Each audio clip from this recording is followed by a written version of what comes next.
टोपी मत निकालिए, आपका तो नाम भी ठीक से नहीं है।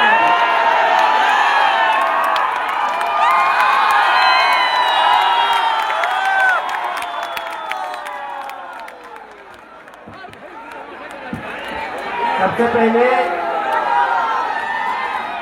इस महत्वपूर्ण कार्यक्रम को आयोजित करने के लिए इमारत सरिया के सदर, तमाम सदस्यगण और मंच पर उपस्थित सभी आदरणीय बुजुर्गों और नौजवानों का मैं बहुत बहुत शुक्रिया अदा करता हूं। और मुझे मालूम है कि आप बहुत देर से बिहार के अलग अलग कोनों से, झारखंड, उड़ीसा और बंगाल के अलग अलग कोनों से यहाँ आए हैं, तो मैं आपका ज़्यादा वक्त नहीं लूँगा। मुझे 3 मिनट बोलने के लिए कहा गया, मुझे सिर्फ 3 बात कहनी है आपसे। पहली बात तो ये कि काली टोपी पहनने वाली आरएसएस की फौज ने यह जो काला कानून लाया है, भारतीय राष्ट्रीय कांग्रेस की तरफ से हम इसकी मुखालफत करते हैं, हम इसका और दूसरी बात, ये हमारा यहाँ आना ये कोई सियासी कदम नहीं है। हम सिर्फ और सिर्फ उस वादे को निभाने के लिए यहाँ आए हैं जो वादा इस देश में गांधी ने मौलाना अबुल कलाम आजाद को किया था। हम उस वादे को निभाने के लिए आए हैं और वो वादा ये है कि गांधी कहते हैं, रघुपति राघव राजा राम, पतित पावन सीताराम, ईश्वर अल्लाह तेरो नाम, सबको सम्मति दे भगवान, हम सबकी सम्मति दे। और हम आपसे माफी मांगते हैं कि इस देश में सेकुलरिज्म को बचा के रखने की जिम्मेवारी हमारे कंधों पर थी। गांधी के देश में गोड से गद्दी पर बैठा है, इसलिए हम आपसे माफी मांगते हैं। लेकिन हम आपसे वादा करते हैं कि अगर इस मुल्क में एक बार फिर से राम प्रसाद बिस्मिल और अशफाकुल्लाह खान की दोस्ती कायम होगी तो हम इनको जरूर हराएंगे। और किसी अजीमाबाद की धरती पर बिस्मिल अजीमाबादी ने कहा था, सरफरोशी की तमन्ना अब हमारा चाहे इसकी जो भी कीमत चुकानी पड़े, खुले मंच से पूरे देश की आवाम को कांग्रेस पार्टी की तरफ से मोहब्बत का ये पैगाम है कि सियासत में जितनी भी शिकस्त मिले मंजूर है, लेकिन सत्य के साथ समझौता नहीं करेंगे, इस देश के संविधान के साथ समझौता नहीं करेंगे। और तीसरी और आखिरी बात, ये कभी मत सोचना कि कोई लड़ाई एक कौम की लड़ाई है। ये कभी मत सोचना कि इंसाफ की लड़ाई एक धर्म को मानने वालों की लड़ाई है। ये कभी मत सोचना कि न्याय की लड़ाई एक जहदी को कायम करने की जिम्मेवारी सिर्फ रहमान के कंधे पे है, बल्कि एक जहदी को कायम करने की जिम्मेवारी राम के भी कंधे पे है। इस बात को इसीलिए वक्त के खिलाफ यह जो साजिश रची गई है, उस संबंध में आप एक बात जान लीजिए, आज तुम्हारी बारी है, कल बारी हमारी है। और मैं एक बात बोल करके अपनी बात को खत्म करूंगा। मैं आपको याद दिलाना चाहता हूं, जब 370 हटाया जा रहा था, तब हमारे व्हाट्सएप पे मैसेज आता था, शाबाश मोदी जी, अब तो हम डल लेक के सामने जमीन खरीदेंगे।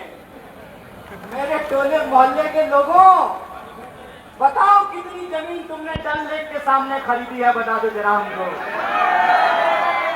जब CA/NRC आया, तब फिर हमारे व्हाट्सएप ग्रुप पर मैसेज आया कि जो घुसपैठिए हैं उनको भगा करके उनका मकान और दुकान हमको दे दिया जाएगा। बता दो कितना मकान और दुकान तुमको मिला है। ये साजिश है, साजिश समझ लेना, ये वही साजिश है जो ये अंग्रेजों से सीखा है इन्होंने, भाई भाई को लड़ाओ और देश की संपत्ति अपने खाते में पहुंचाओ। ये साजिश आप जान लेना कि वक्त की जमीन कब्जा करके किसी हिंदू और मुसलमान को नहीं मिलेगा। गुजरात से आए हैं साहब, गुजराती दोस्त, अगर किसी को लगता है कि ये जमीन कब्जा करके आपको मिलेगा तो एक बात बता दीजिए, जब देश के आदिवासी अपने जल जंगल जमीन के लिए लड़ रहे हैं तब देश की महामहिम आदिवासी हैं। जब दलितों के खिलाफ एक बड़ा साजिश रचा गया, SC/ST कानून को खत्म करने की साजिश की गई, तब देश के महामहिम एक दलित थे। और आज जब यह कहा जा रहा है कि वक्त को खत्म करना जरूरी है क्योंकि गरीब मुसलमानों को जमीन मिलेगी, तो याद रखना ये वो सियासत है, ये वो सरकार है जो आपको आपके छत पर नमाज पढ़ने नहीं दे रहा और आपको जमीन दे रहा है। अरे इनका तो बस एक ही कहना है, राम नाम जपना, पराया माल। खेल को समझ जाइए। इसीलिए यहाँ जो लोग खड़े हैं मैं उनको बताने समझाने के लिए नहीं आया हूँ।